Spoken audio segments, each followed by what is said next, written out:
Today,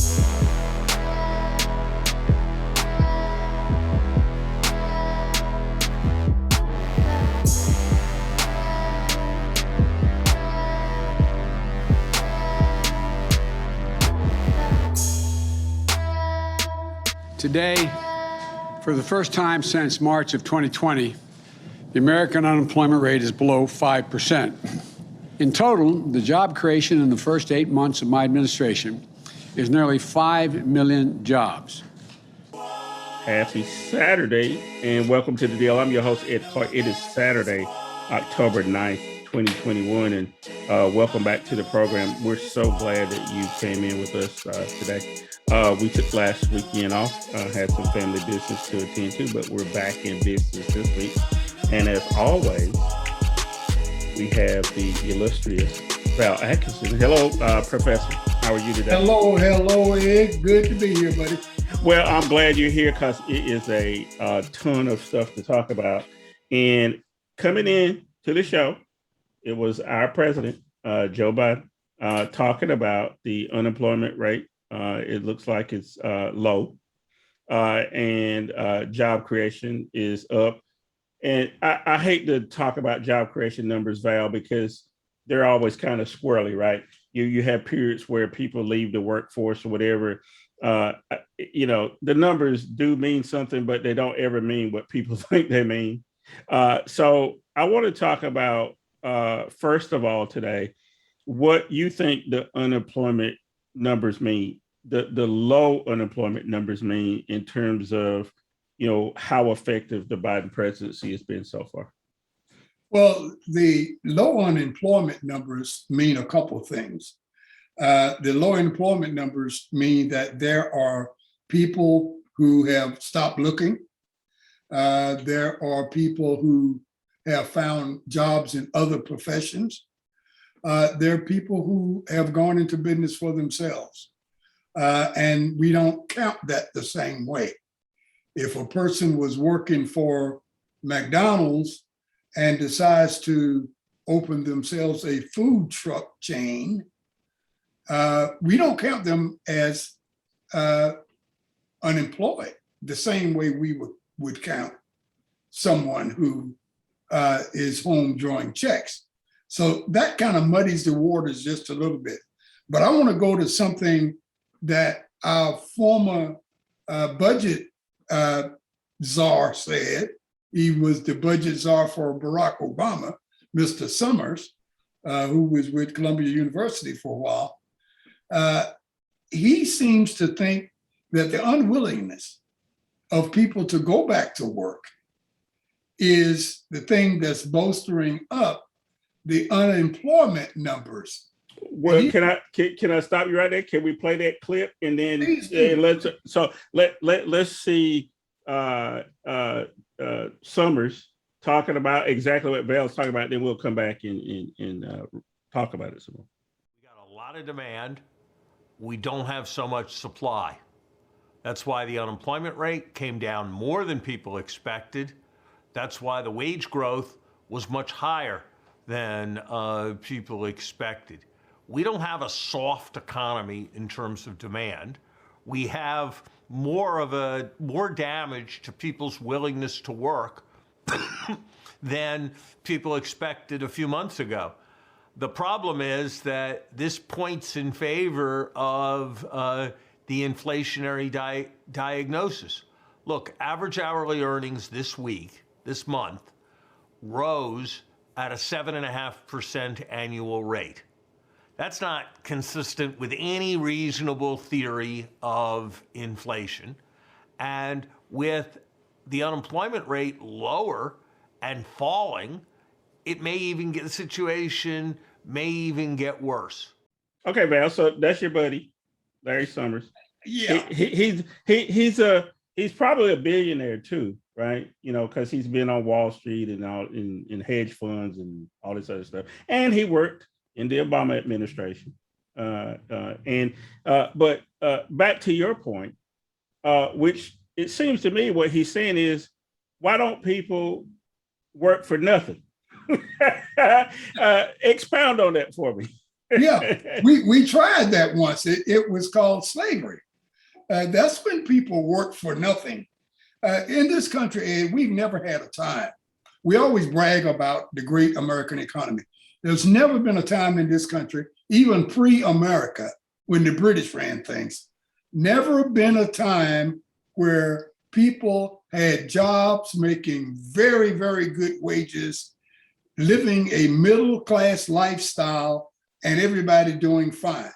This country has always been about people working for little or nothing at all, while other people got filthy rich for doing nothing. It started with slavery, then it was slavery by another name, as Doug Blackman would call it. It became something that there was always people at the bottom of the economic ladder trying to pull themselves up, people coming from all parts of the world trying to come here to try to do better. And we are steadily getting more money to the rich, to those who don't need it, and beating other people down, putting them into miserable lifestyle. That's always, but we've never had full employment in the United States of America. If you take a look at the Treasury Department's numbers, you look at Office of Management and Budget, they consider 4% unemployment full employment. That's what full employment is. So it'll never be where everybody has a job. Everybody is making a livable wage. We can't operate that way, not in this capitalistic society that we live in. So Summers is way off base. I really don't understand how he and Obama got along so well. Well, I have a theory, but we won't discuss that today. What I do want to discuss, though, is the rise in wages, and we know that had to happen. There are significantly more risk for going to take a job at a place like McDonald's or Bojangles or somewhere right now.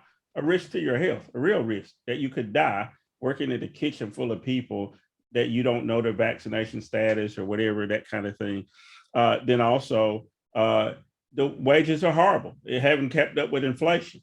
And so you had to raise the wage because we haven't raised the minimum wage in decades now. And I hate to admit this, but last night I was hungry. And so I pulled into Bojangles, and the first thing I noticed was a sign that says, guaranteed starting wage $15 an hour.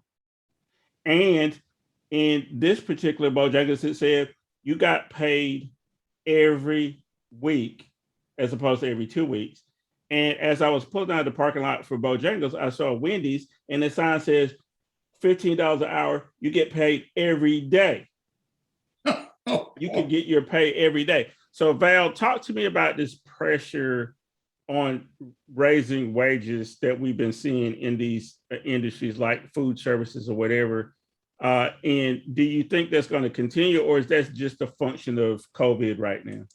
It's not just a function of COVID, I don't believe. I do believe, and I hope that it'll continue. But what I hope is that we don't artificially tie inflationary principles to this. We know that it's ordinary when wages go up, that if we don't do anything to the economy, the whole principle of supply and demand will make it so that there will be an uptick in inflation. But we ought to let it happen normally. I don't think businesses ought to be about the business of artificially raising prices because their employees are getting more money and they're trying to make it back on the back end.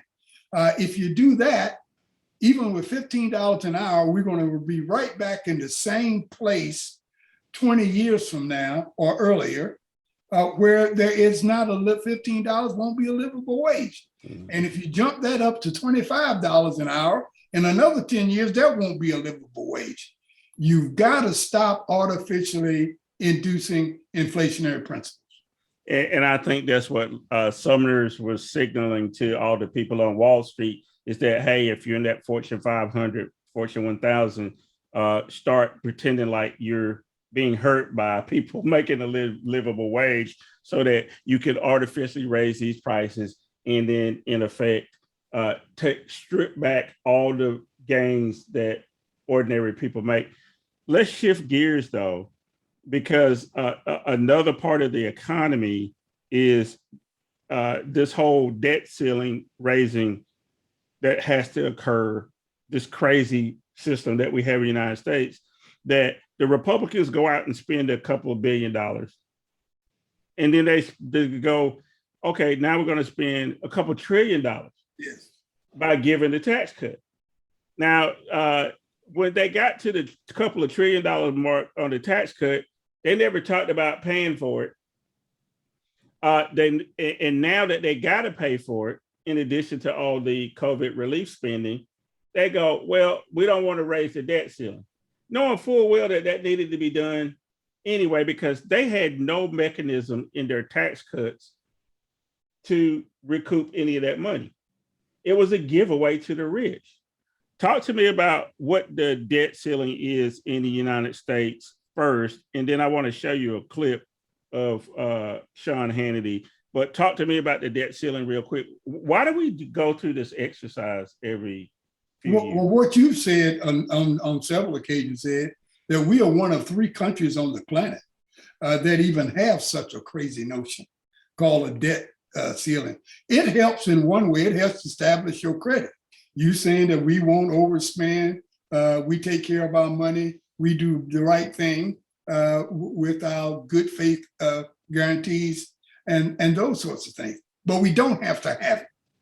Most of the industrialized countries, all of the industrialized countries, save us, don't have a debt limit, a debt ceiling.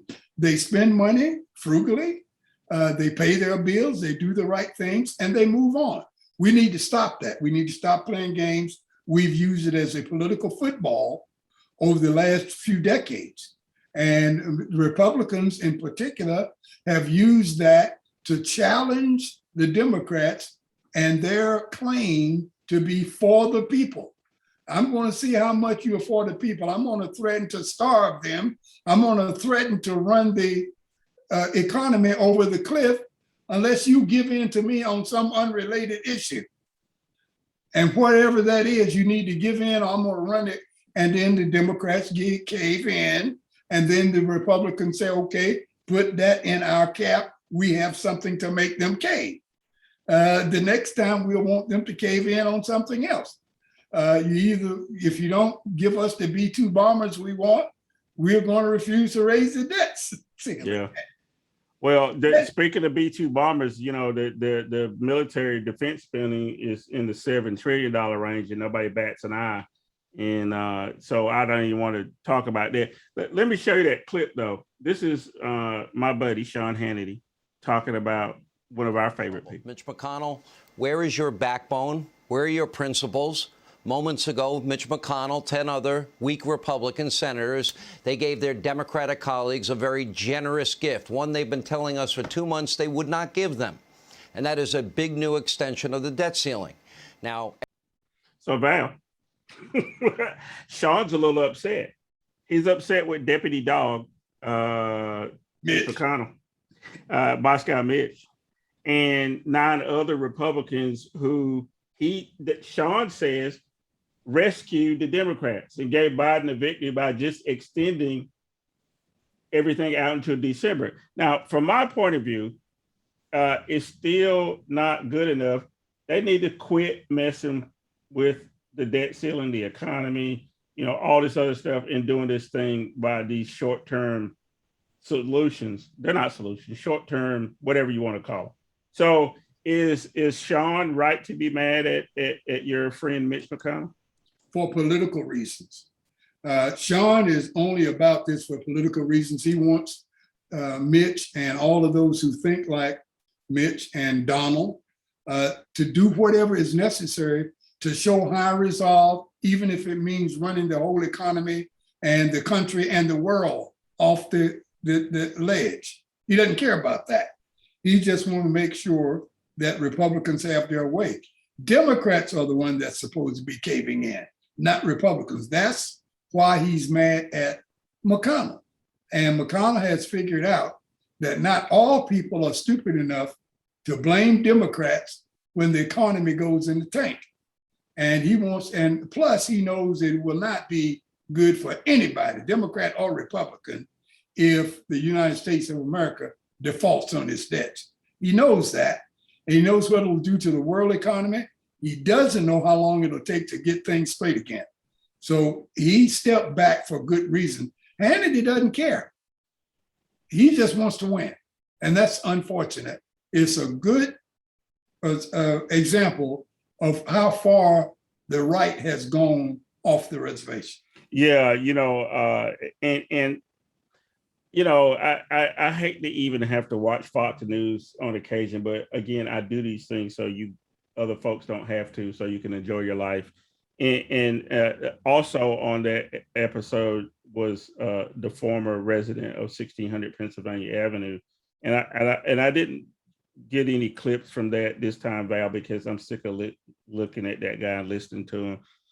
But I think what really was the setup of Sean going after Mitch McConnell to some degree is to bolster this whole notion of Trump still being the leader of the Republican Party, which to me is crazy. And we're going to talk about that a little bit later, you know, after we take a break. And as a matter of fact, guess what? I hear some music. So that means we're going to take a break. And when we come back, I want to talk about Build Back Better. I want to talk about Facebook. I want to talk about maybe the White House releasing some information on the last guy that lived there at the White House. I want to talk about Save Steel and a whole bunch of other stuff. So stay right there. We'll be right back after this message. Hi, I'm Dr. Jacqueline Walters. I've been a practicing OBGYN for 23 years. When my patients ask me whether they should get vaccinated against COVID-19, I tell them yes. If you're trying to become pregnant now or plan to try in the future, you can get a COVID-19 vaccine. There's no evidence that any vaccine, including COVID-19 vaccine, causes fertility problems. I send my patients to the CDC website to get reliable information at www.cdc.gov. Focus on the investments we need to make in the physical infrastructure of America, roads, bridges, ports, etc. The second focus on the investments we need to make in the American people to make us more competitive. It's going to extend the tax credit for families with children. It's going to help us meet the moment on climate change and become a global leader in the fast-growing clean energy industries like solar and wind power. Moody's on Wall Street projected that the investments in these bills will bring us a higher GDP and additional 2 million jobs per year and lower unemployment. These bills are not about left versus right, or modern versus progressive, or anything else that pits Americans against one another. These bills are about competitiveness versus complacency. Competitiveness versus complacency. Opportunity versus decay. They're about leading the world, or whether we're going to let the world pass us by. Hey, and welcome back to our second segment of the deal. You know, when we're off camera, folks, a lot of times Val is over there talking to his picture of Mitch McConnell. But this week, we decided that we needed to talk about somebody else. But you saw in the clip coming back in from the break, Val, Joe Biden talking about the Build Back Better plan and the things that it's supposed to do, whatever. But there's one person that's holding stuff up other than Joe Manchin, who we've been talking about on a regular basis. It's Kristen Sinema or Kristen Sinema. I don't know what it is. Kristen Sinema. And she's the senator out there in Arizona. She got elected with, and she's the first openly bisexual female senator, whatever that goes for. She used to be a Mormon. She grew up like that. And she had been very progressive in her previous life as a social worker, and then moving into being a lawyer, and then going to Congress But now that she's in the Senate, she seems to be possessed and not willing to be able to talk about the filibuster and not willing to budge on helping Joe Biden get the Build Back Better plan through. So all of that, Val, let's talk about Kristen Sinema this week. What do you think about what she's doing, why she's doing it? What the hell's going on here? Well, I thought I was going to have to cut my TV off for a minute because I know I'm not supposed to be in the female bathroom, regardless of what Carolina has in its laws about which bathroom you're supposed to choose. I saw a clip of her going into the ladies' room and being followed by a reporter and asking her some tough questions, and she refused to answer. She is in hog heaven right now, Senator Sinema, because she loves the attention. She loves not caving in to anybody. And the more they ask her, the more she refuses, the more important she thinks she is. And it's going to be a challenge dealing with her. The last thing you can do with Kristen Sinema is to try to appeal to her logical side. There is none. To appeal to her reason, there is none. She just wants to be out front. She wants to be in the limelight, and she's got that, and she ain't giving it up for nothing. That's unfortunate. The only way you deal with people like Sinema, and at the same time with people like Manchin, you've got to change Senate Rule 22. That goes to the heart of this matter. We're talking about cloture. We're talking about the filibuster, as it's commonly known as. And as long as you got that, it may be Manchin and Sinema today. Next year, next decade, it could be Clark and Atkinson. You don't know. It's always going to be somebody. You're depending upon the goodwill, the good nature of American people. You're always going to have, you mean to tell me you're always going to have 100 people and all 100 of them going to be people of goodwill? And nobody's going to want to pull this filibuster. You're going to have that forever. Yeah. Why don't we wake up and stop playing plans? This is not 1975. This is not 1980. This is not the 93rd Congress. We're in the 117th Congress. And we've got to start understanding that. And we've got to have plans and rules and policies in place that reflect who we are right now. Yeah, well, you know, Val, while you were talking, I found a clip of Senator Sinema in the bathroom. Let's look at it. Okay. Okay, I'll be back. Sit we want to talk to you real quick. Want to talk to you real quick? Hi, actually, I am heading out. But right now is a real moment that our people need in order for us to be able to talk about what's really happening. We need a Build Back Better plan right now. We knocked on doors. We need solutions to the Build Back Better plan. We have the solutions that we need. We knocked on doors for you to get you elected, and just how we got you elected, we can get you out of office if you don't support what you promised us. We need 7 million citizenship for 7 million. We need the Build Back Better plan right now. So I don't normally go in ladies' bathrooms either, Val. I used to be a janitor, so I have been in a women's bathroom, so I'll clear that up now, but haven't been in one recently. The folks who followed her into the restroom, they were asking tough questions. And then there were also some protesters there who, you know, were asking her to commit to the Build Back Better plan. I'm not sure about tactic if it is going to change her mind. I think what's moved Senator Sinema mostly is all the money she's been getting from very rich donors. And somebody following her in the bathroom may or may not get her anything. And it may actually get some of those people who followed her in the bathroom into trouble, legal trouble, right? But besides that, let's get back to what's germane here is the Build Back Better plan, which is how we started. We saw Joe Biden coming back in from the break, trying to articulate what this plan would do for the American people.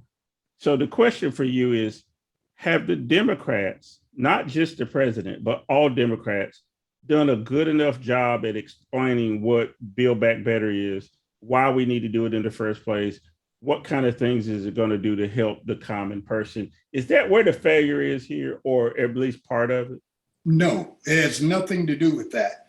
This whole plan that the Democrats want to engender, and I've heard a few talking heads talk about this, it would have worked great in 1965 and 1970.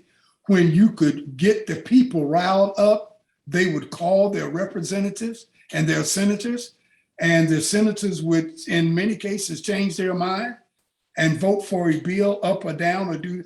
It's not like that anymore. Before a senator changes his mind or does anything, he checks with his minority or majority leader. And whatever that majority or minority leader wants, that's what happens. It doesn't matter what the people say. So you might as well you got to talk to Mitch McConnell. You've got to talk to Chuck Schumer. These are the people that most of the senators are going to listen to. You've got to talk to McCarthy and you got to talk to Pelosi. These are the people that the people in the House of Representatives are going to listen to. Not I hate to say it, but it doesn't matter how many calls that are made to representatives and senators. They don't change their minds because of that. And this stuff about telling people what's in the bill about dental care and about vision care and about daycare and about all the other kind of cares, that's not going to move the needle, not one penny point anywhere. It won't matter. Nobody's going to say, oh, I didn't know about this. Let me call my representative and see if I can get some of this free daycare. I want you to vote this way, Senator. And he says, okay. And he hangs up the phone and he asks his top aide, when is Verizon and Spectrum going to decide who they're giving money to this week? When is Exxon going to make a deal to fund us on our next campaign? You've got to understand where we are in the 21st century, guys. And that may have worked in 1980, but going around the country making speeches about all of the wonderful things in this Build Back Better, it amounts about as much as a hill of beans. So you mean to tell me that people pay off folks that run for office, that contributions mean as much, if not more, than what people feel and what they really need? Yes. So if we start there at that proposition, Val, what hope do we have if this is sort of all about who's going to be in control, right? Because the Republicans have staked out a position. You're not getting not one of those 50 votes for anything substantial in terms of helping the Democrats, even from somebody like Mitt Romney or Susan Collins, who claim that they're towards the middle, right? They're never really going to go fully over to help out. You won't get a situation of that we had with Senator McCain with a thumbs down kind of thing, gesture to help out the Democrats. Is that what we're saying here? Is that we won't be able to count on any of these votes, and that they're going to have to go to reconciliation, or they're going to have to do something else? The reason is, and once people understand the reason for this, it'll be clear to them, is Republicans know now, because of Donald Trump, that the Republican primary is a lock. You cannot win the Republican primary if the far right and Donald Trump don't want you to. You can't get in a general election if you don't win the primary. That's what's pushing these guys. And I don't care how many calls you make as a citizen to their office. If they are in fear of losing the primary race, you will not get them to budge. They have already been thoroughly convinced that they will be primaried if they don't toe the line. Yeah, that's the first thing you have to understand when you're trying to come up with a strategy to move these people. And you can take this whole word called logic and reason, put it in a box, lock it up, and throw the key in the middle of the ocean. It doesn't work. You're not going to convince these people that you'll save the equivalent of $30,000 a year because of your non-payment of your student loan. You don't have to pay child care anymore. Your dental and your health and your vision are free. You don't have to pay your child's community college tuition anymore because that's going to be free. You can outline all of those things, and it don't mean a hill of beans, because no Republican that wants to win a primary or wants to get reelected is going to vote for that. None of them. Well, as you were talking about, that made me think of two things I saw this week. Two Republicans who may have been in the running for president. Mike Pence, who famously was encouraged to hang from a rope by some folks on January the 6th. And then Nikki Haley, who likes to say that she's a woman of color, because she's of South Asian Indian heritage, who was the secretary to the UN under Donald Trump. Both of them tried it out this week and talked about how important Donald Trump is to the party. Mike Pence could have gotten hanged because of Donald Trump. Nikki Haley knew that Donald Trump almost got us into a war with China and maybe with North Korea at some point. And that's why she left her job at the UN. And they both still cannot say that Donald Trump is a danger and he does not represent the real Republican ideas. Are they that afraid, Val, that even the people who could potentially be the front runner for president, even at this point, still can't criticize Donald Trump? Yes, absolutely. Because what they are doing is they have answered the first question, the first base question first. You can't get to second base if you never, ever get on first. That ain't the way the game is played. You don't go from home to second. Okay, so that means that if you want first base is the primary, all Democrats need to take a test and make sure they understand this. And if they don't understand this, they need to get out of politics. Republicans are convinced that the right wing of the Republican Party controls the primary. I don't think many Democrats, even the strategists, believe that. They think if you can come up with the details and the reason and the logic as to why this makes more sense for you, they will go against their party and the primary to vote for this logical thing that's going to put more money in their pocket, in the pockets of their constituents. Democrats need to come off of that, something bad, because if Democrats don't come off of that, we will have almost zero chance of winning, because all of our strategies are going to be headed down a road that is irrelevant to winning. Right now, that's what we are doing. We are still putting all our eggs in a basket that have nothing to do with winning. We don't believe that Republican office holders are afraid to be primary. And as long as we don't believe that, we'll still keep shoveling them out about figure out how much money you're going to save through childcare and figure out how much money you're going to do. I get so sick of that, and you can tell in my voice, Ed. Really? I think, I thought anyway, our party was more intelligent than this. And the Republicans keep doing it to us, and we haven't learned a lesson yet. Well, Val, what's most telling to me is that Republicans can encourage their constituents to kill themselves and still have 90% support for Donald Trump in the Republican Party. I think that says it all to me. I still get things from folks over Facebook, people that I know very well that I grew up with, who have been drinking the Kool-Aid and still believe that ivermectin is the way to go. I'm not a doctor, but I think if ivermectin was really a way to treat COVID, then we would have figured it out. But again, in the long run, the Republicans have ceded their party to Donald Trump and his chicanery. That's a nice way to say fuckery, I guess. But chicanery and actually helped kill 700,000 Americans and probably more. Anyway, guess what? Hear that music again, Val. We're going to take a break and we're going to come back. I want to talk about Facebook.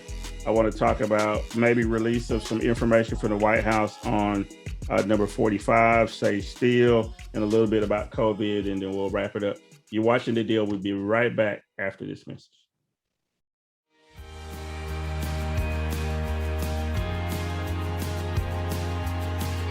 Before your donation, please make sure to eat a healthy meal and drink plenty of water. If you're feeling nervous, please express that to the Red Cross staff. They will calm you down and walk you through the entire process. When you come in, you can listen to music on your headphones or watch something on your phone. This will help take your mind off the process and get you through your donation. You can even bring a friend or family member with you to donate. Close your eyes, breathe slow, and think about something happy, like the life that could be impacted by your donation. Take your time after the donation to eat a snack, drink some water, and know that this small amount of time can make a lasting impact on someone else.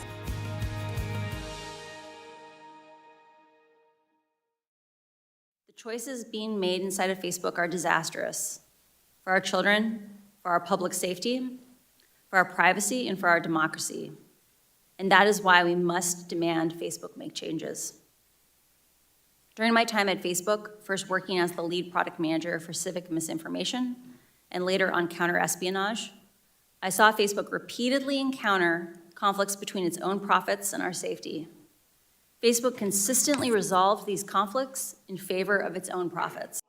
And welcome back to our final segment of The Deal. I'm your host, Ed Clark. That's Val Atkinson. We've been chopping it up for the last little bit here. We talked about unemployment numbers. We talked about how crazy Larry Summers is, thinking that everybody should be a slave and work for nothing. We talked about the debt ceiling. We talked about Build Back Better. We talked about the Republicans and their hold on folks who will not listen to reason and can't be reasoned with. And Val is fond of saying that you can't convince the little old lady in Des Moines to change her mind by telling her the truth. She's not going to change her mind. So what you saw on the way back in was a clip of a whistleblower who testified in Congress this week, Val, about how dangerous Facebook or how dangerous she thinks Facebook is. She worked at Facebook and she helped develop the algorithms for what you see. So if any of you watch us on Facebook, which some people do, a lot of people watch us on our website, thedealwithedclark.com. Some folks watch us on YouTube. But if you watch us on Facebook, you may not be notified that we're on, Val, because what she was saying is Facebook has all these algorithms and they try to encourage certain things for people to look at. And what she said is in leading up to the election of Donald Trump, and even in this past election, Facebook could manipulate what you saw. We kind of know that already because every time you talk about bananas, Val, guess what? An ad for bananas shows up. Mm-hmm. Facebook has been able to manipulate billions of people. There are 3 billion people on Facebook. Mark Zuckerberg lost $7 billion in a few hours the other day when Facebook supposedly went offline. Now, let's talk about Facebook or social media in general, Val, and how it was used to manipulate people. Should there be more regulation over that social media, or do we just let it go because the genie's out of the bottle? There should be more regulation. I don't think we should have gotten this far, Ed. And I'm going to defer to you on this subject matter. You're the IT guy among the two of us. And you know how many people in America are just totally ignorant of how these things work, what they're doing to our citizens, and how much freedom, unnecessary freedom, I might add, that a guy like Zuckerberg and a company like Facebook has. I guess the one thing that puzzles me is why hasn't Facebook, all the online social media, been regulated like a utility? All utilities are regulated, and it's certain things that they can and cannot do. Electric company, water companies, gas companies, they work through regulation because we need them. And it's gotten to a point that we need social media, especially our younger generation. It's affecting them emotionally. It's affecting all of us in a way that we hadn't anticipated. Now is the time that we go in and do something before it gets worse. You know, you and I used to talk, Ed, a lot about how things used to be when we would be in our younger years, when we'd be at a bus stop. This is before we had cars, and we were waiting for the bus to come along. And lo and behold, people are talking to each other. And sometimes you met new friends there. You learn new things. You may be talking to a professor or whatever on his way to work. Now you can have 8 or 9 people at a bus stop. Buses still run. Nobody's talking to each other. Everybody's into their devices. And you better not interrupt. You better not do anything. You see, go to restaurants and see 2 people eating. Both of them are into their devices. They might as well be alone. I don't know what this whole social media thing is really doing to the socialization fabric of America and the world. Yeah, well, we are social animals, and I think we need to take a hard look at this thing before it gets totally out of hand. Well, Val, you're right. I work in the IT industry and have for the last 30 some years. And I am mystified all the time. I work in the industry. I think it's crazy how much we depend on, scrolling and looking and all that kind of thing. I can bemoan it at the same time. I make a living from some of it. Some things I won't do. There are some things that I just do not believe in that I could do. I could go to work for a company like a Facebook or something like that, could have, or started something like that. But I've always eschewed that because I think that reading is important. Reading a book, and you're good for this, Val, and you keep me honest and make me read books because you will tell me a title of something I need to read. And it's something about having a book in my hand. I read constantly. There's something about interacting with people. I will talk to absolutely anybody. You talk about that social interaction on buses and all that kind of thing. Even when people had a newspaper up in their hand on the bus or on the train or whatever, they were still engaged. They were doing something, and then they may turn to their neighbor, or you could see the cover of the newspaper. But when people have this phone device, you don't know what they're looking at. And a lot of times what they're looking at has not been vetted. It's complete BS. It's come from a source that we cannot verify. It's like, I kept getting these things early on in the COVID epidemic, Val, where people kept telling me that 5G caused COVID. And what I had to point out to people is that 5G is a marketing term. There's no such thing as 5G in the scientific world. It is a marketing term by the cell phone providers. It just means 5th generation. The way it works is that they just modulate the signal a little bit different. It's the same radio frequency that's already been there. It doesn't go as far, but it can carry more information. So when you point that out to people, that's too hard to explain. I could give you the equation for it, Val, but nobody's going to care. They'd rather look in this thing and get some information from some website that says that I should take ivermectin, or I should take hydrochloroquine, or I should listen to the orange guy and drink bleach, or wipe my skin down with bleach, or whatever the hell he was saying at the time. So Facebook has problems.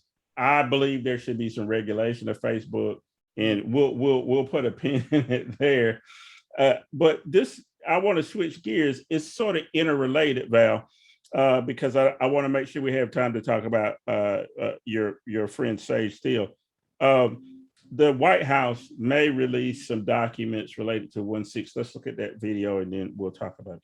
Former president has the ability, not that there's a lot of past precedent here, I will acknowledge, has the opportunity to exert executive privilege to documents that are in the National Archives. And then this president and this White House has the opportunity to review that. Now, I think it's important to note, and I know I said this, but I will just reiterate, this is the first set of documents. So these will be reviewed on a case-by-case basis.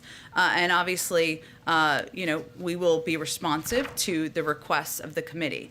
I would like to note, just broadly speaking, that, what this committee is investigating is not the normal course of government business, right? There is, as you know, and as all of you know, there are normal requests for documents, for information. There are moments throughout history where presidents and White Houses have asserted executive privilege. We will continue to evaluate those on a case-by-case basis, but this committee is investigating a dark day in our democracy, an attempt to undermine our Constitution and democratic processes by the former president. And that context, I think, is important here, too.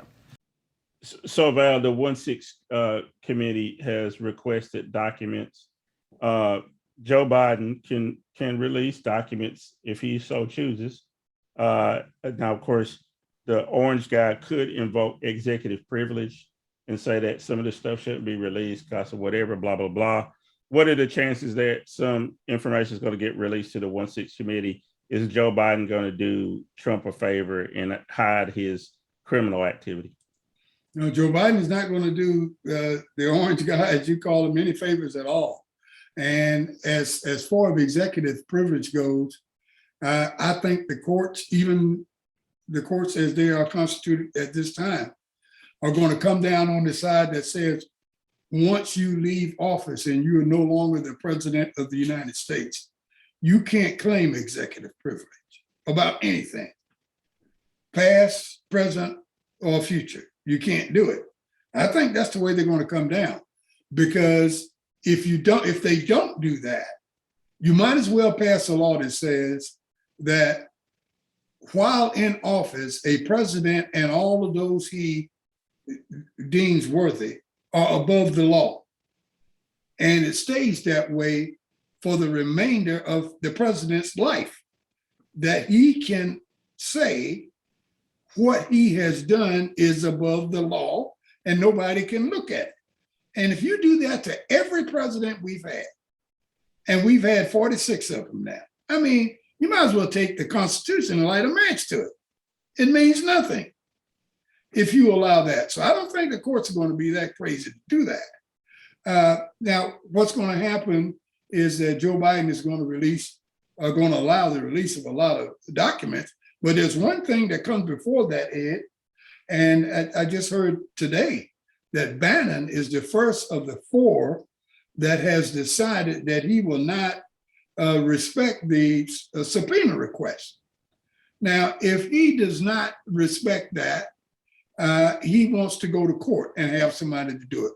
He doesn't want a decision in the courts. What he wants is a delay. He wants each step to take as long as it possibly can, because the magical date in his mind is January the 3rd, 2023. If he can get to that point, which we'll have a new Congress installed on that particular day, and if everything goes as is indicated, that the Republicans have an excellent chance of taking back the House, then 1-6 goes bye-bye. There will be no more 1-6 commission, because McCarthy will be the Speaker of the House and he'll say, we are suspending that committee. We are canceling that. Let's go back to work. So, I've gone on record as saying that I'm going to be the last one that's surprised when we find out that nobody ever sits down in front of this Congress and answers any questions about 1-6. That's horrible, Val. I mean, when people talk about worst days in American history, 1-6 is in for people to just kind of brush it under the rug, because they know if we if we really knew, you know, what the potential danger was. Had they got a hold of Pelosi, had they got a hold of Mike Pence or any of those people, what might have happened? Well, we'll put a pin in that. There's one other thing that we haven't talked about in this segment, Val, which I wanted to, was COVID. The president was in Chicago Friday morning because the state of Illinois was talking about the vaccine mandates in Chicago and the state of Illinois for workers there. And the president reiterated that getting vaccinated is the way to go. This is the governor of Illinois. As the Delta wave has made all the more clear, to exit this pandemic, inventing life-saving vaccines isn't enough. We have to actually use them. Getting vaccinated is the right thing to do for ourselves and for each other. Vaccinations are helping to keep our schools and our businesses open. They're the way out of this pandemic and back to normalcy in every aspect of our lives. So, Val, you know, vaccines have proven to work. Take the shot, damn it. Take the shot. Quit talking about it. And let's get over this COVID thing. It has taken way too long. And I can't believe we're still talking about it after this time. Radical shift of gears, Val. Sage Steele. So you might say, who the hell is Sage Steele? Well, here she is. And she's like, well, what happens when you fill out your census? I'm like, well, I don't know when the last time I filled out my census was, but if they make you choose a race, she's like, what are you going to put? I go, well, both. She's like, well, you can't. She goes, well, what about Barack Obama chose black and he's biracial? I'm like, well, congratulations to the president. That's his thing. I go, I think that's fascinating considering his black dad was nowhere to be found, but his white mom and grandma raised him. But hey, you do you. I'm going to do me. Well, look, okay, Val. So Sage Steele looks like a colored woman, right? She's of darker hue. She's on ESPN. She used to do basketball coverage and that kind of thing. She got herself in a little bit of hot water because she was complaining about vaccines. And you just saw her talk about the former president, Barack Obama. Now, two things that stand out to me is that she said we're stupid right off the bat. I don't care what she says about Obama, but she said, well, I don't even know the last time I did the census. Well, hell, we just did it. And number two is she says, her friend says, well, you can't put two races. You damn it. Yes, you can. Because in this past census, that's one of the first times you could do it to the degree. And that's why we know there's more biracial people in the United States. Who is Sage Steele, Val? And why the hell is she running off at the mouth? Sage Steele is a product of an interracial union. Her mother was white, Italian, and father was black. She is in an interracial union right now. Her husband is white. She is thoroughly confused as to who she is. She said in that clip, if Barack Obama can check black, why isn't it okay if I wanted to check white? And that's what got my attention and my ire, because she doesn't realize, one drop rule notwithstanding, she doesn't realize that perception is the big thing when it comes to race. And if the dominant race in this country, which happens still right now today to be white people, European, if they look at you, Sage, you're black. You need to understand, I don't care what you mark on a piece of paper. You're black. I don't care who you're married to. I don't care what your mama looked like. You're black. And you might as well accept that. I along with Sage, I agree with her. I wish it were not that way, but it is. We're talking about it is what it is. And she needs to come to that realization and understanding. She's sort of been protected from reality a little too long, and somebody needs to set her down gently and talk to her and bring her around and make her understand that, hey, young lady, this is what race is about in America today. Well, this is what I want her to do, Val. I want to take her black behind to a Klan rally and start talking the way she talks and see how far she gets. I want her to take her black behind to one of these anti-vax rallies, and they'll love her like they love the unfortunate lieutenant governor of North Carolina when they make a complete ass out of themselves and go whole hog into the support of this nonsense. But then they become like our poor unfortunate friend Herman Cain, who dies in obscurity because no Republican will mention his name anymore, or Alan Keyes. We can go down the list of Negroes who have decided they were going to be on that team, and then when they needed to be, supported, they weren't. And like I said, Herman Cain gave his life for that. I think she should look at that and understand that she is not Jennifer Aniston. No matter what she thinks, she can check whatever she wants to on the census, Val. She's not seen the same way. How about that? Well, you know what, Val? We are quickly running out of time. So this is what I'm going to ask you. What do we got to look forward to in the coming week? Anything good? Well, there's always something good. We're going to expand on race and race relations a little bit here on Connections, our next show that's coming up. We got a couple of pieces from some of our listeners who used to call in when we were in studio before we start recording. One of them, a couple of them actually, have written in to my request of Piece of My Mind. And we're trying to edit those pieces now and get them together so we can air them. And the only other thing that I'd like to say just a tad about is that right now there is a plan afoot in the Holly Springs, North Carolina Police Department to start a community-based advisory group.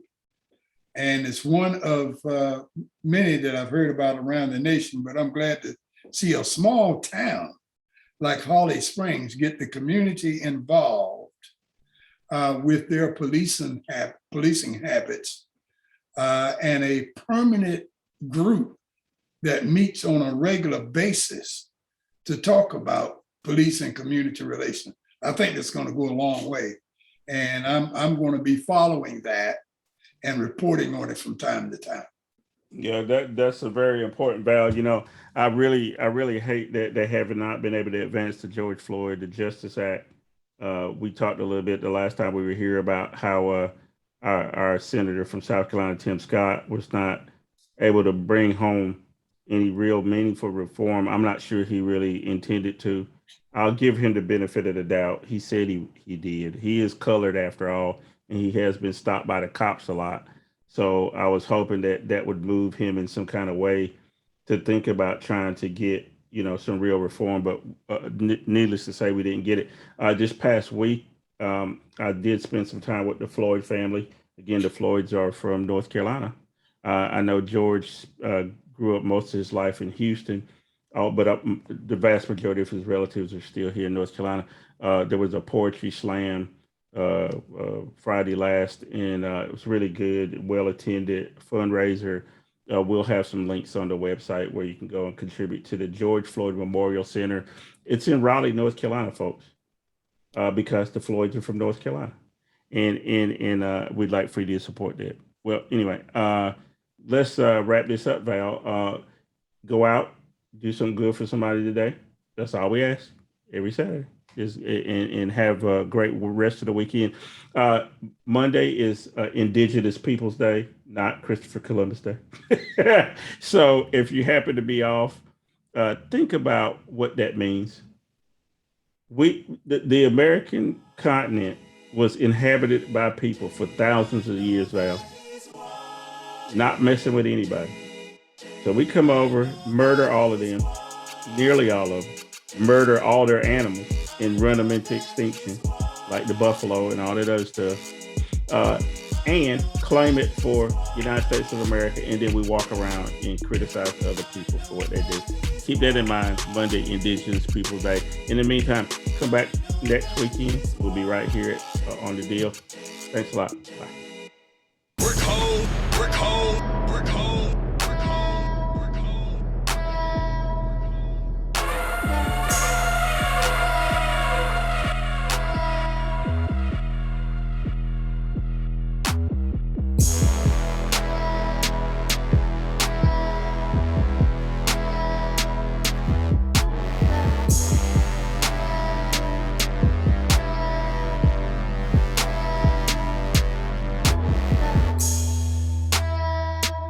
Today, for the first time since March of 2020, the American unemployment rate is below 5%. In total, the job creation in the first 8 months of my administration is nearly 5 million jobs.